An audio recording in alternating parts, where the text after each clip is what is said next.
Hello à tous.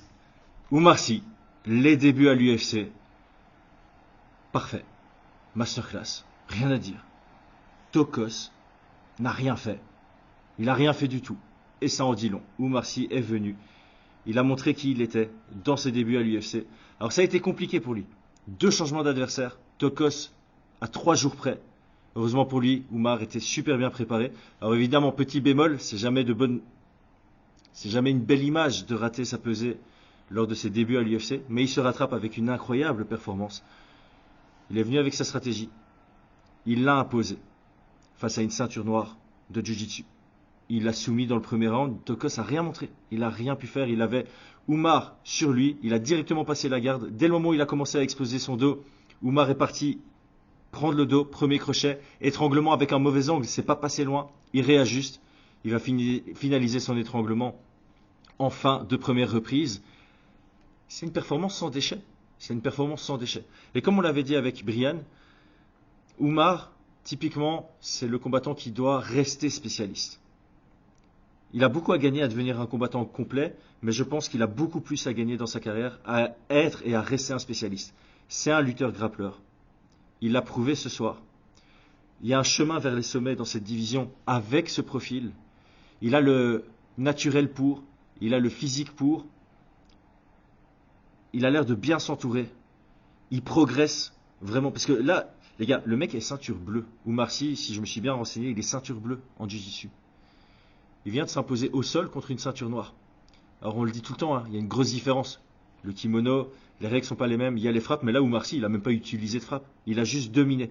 Il y a des gens comme ça, ce sont des talents. Un peu, on parlait évidemment historiquement, le plus gros talent au sol qu'on ait connu en MMA, d'un point de vue talent pur, c'est BJ Penn, qui quand il était ceinture bleue, il gagnait des compétitions contre des ceintures noires. Je ne vais pas dire qu'on a la même chose avec Oumar Sy, mais clairement on a ce genre de choses. On a quelqu'un qui a commencé il n'y a pas si longtemps que ça, qui s'y est mis sérieusement, assez tardivement dans sa carrière. Il est encore jeune dans sa carrière, donc proportionnellement, ça fait que la moitié de sa carrière professionnelle qu'il prend au sérieux. Il est déjà à l'UFC, il emporte ses débuts. Je ne vais pas faire une longue vidéo, qu'est-ce qu'on peut dire de plus? Qu'est-ce qu'on peut dire de plus? Voilà. Et en plus, il ne s'est pas laissé perturber par tous ces changements. Changement d'adversaire, c'était pas du tout le même profil. Il devait combattre contre un gaucher qui était grand, qui travaillait en reculant. Il fait face à quelqu'un qui a les mains lourdes, qui est droitier. Les deux avaient un bon sol. Et donc ça, c'est intéressant. Ça, par contre, c'est intéressant. On voit qu'il avait cette approche, même contre Trocoli, son adversaire, je ne vais pas dire initialement prévu, mais prévu sur les 4 dernières semaines. C'est un bon grappleur, Trocoli. C'était aussi un bon striker. Oumar Sy, clairement, vu la stratégie qu'il a implémentée ici, avec 3 jours de préparation, ça veut dire que c'est la stratégie qu'il avait prévue contre Trocoli. Et donc ça me montre justement qu'il a cette approche de carrière qui est intéressante et qui est de très bon augure pour la suite. Il veut être un spécialiste. Il veut être un spécialiste. Alors ça va être très difficile pour lui, au moment où il rencontrera quelqu'un qui sera capable de défendre sa lutte et qui devra rester debout face à ce quelqu'un qui a un bon pied-point. Mais la réalité, c'est ce qu'on disait de Khabib, par exemple. Alors j'ai pas envie de... Je suis pas en train de vendre la peau de l'ours avant de l'avoir tué, hein. Bien entendu, je suis pas en train de comparer Oumar à Khabib. Je suis juste en train de dire, sur les choix de carrière, il y a toujours des gens qui vont critiquer. Quand tu deviens un spécialiste, les gens vont te critiquer en disant « Ouais, mais t'es nul là. » Bah ouais, mais c'est pas mon objectif d'être bon là. Et quand t'es complet, les gens vont dire « Mais t'es pas assez fort là et t'es pas assez fort là. » Ben oui, mon but c'est d'être complet.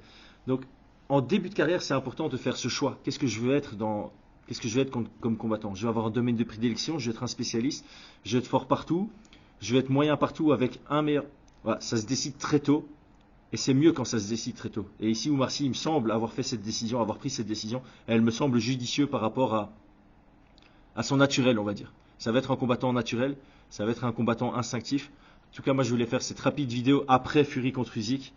J'ai regardé ça pendant les concerts, ça tombait pas, pile poil, le timing était excellent pour ceux qui ont suivi les 2 soirées en parallèle. Oumar Sy, c'était pendant les concerts, juste avant le main event entre Fury et Usyk.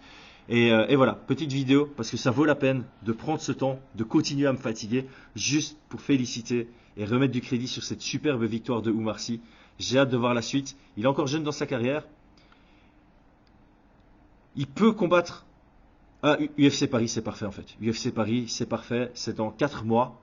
Un peu plus que 4 mois, c'est pas trop rapide. c'est pas trop loin pour pas qu'on le mette aux oubliettes. Il a le temps de progresser. C'est le genre de combattant qui va devoir bien gérer sa carrière. Je pense que 2 combats l'année, 2,5 combats l'année, tous les 5-6 mois, c'est parfait. Tous les 5 mois, ce serait parfait. Trop rapide, il risque de trop vite monter et faire face à quelqu'un qui va exposer son manque d'expérience en tant que combattant et son manque d'expérience par rapport au temps qu'il s'entraîne.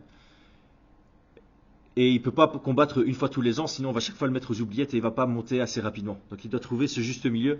Et bon, il est managé par Guillaume Pelletier, on va lui faire confiance. Donc voilà, félicitations à la Bulgarian Top Team, félicitations à toute l'équipe qui s'occupe d'Oumar Sy, qui fait une excellente progression. Et finalement, celui qui est dans la cage, c'est Oumar Sy. Félicitations à lui. Très belle performance. À très bientôt, abonne-toi.